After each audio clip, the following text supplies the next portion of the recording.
বাবা তুমি শুধু একটু ধৈর্য ধরো, এই পুরো বাড়িকে আমি রাজপ্রাসাদে পরিণত করব, আর এটা আমি তোমার কাছে ওয়াদা দিলাম। ঠিক আছে সুলতান, আমি সবসময় তোর পাশে আছি।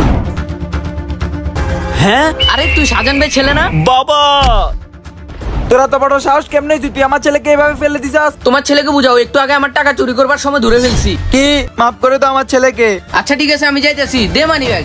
কোনো সমস্যা নাই সুলতান, আমি আছি তোকে বাঁচানোর জন্য। বাবা তুই শুধু তোর নিজের একটু খেয়াল রাখবি। ইয়া ইয়া ইয়া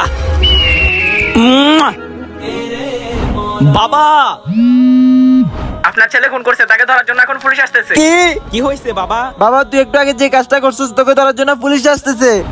বাবা তুমি আমাকে প্রতিবার বাঁচিয়ে নাও, আমার বিশ্বাস তুমি আমাকে এবারও বাঁচিয়ে নিবে। সুলতান তুই আমাকে মাফ করে দে। আমার তো ফাঁসি রকম হয়ে গেছে, এখন আমি যদি মরি তোকে সাথে নিয়ে মরবো। ইয়া বাবা বেঁচে থাকলে কমেন্টে আই লাভ বাবা লিখে যান।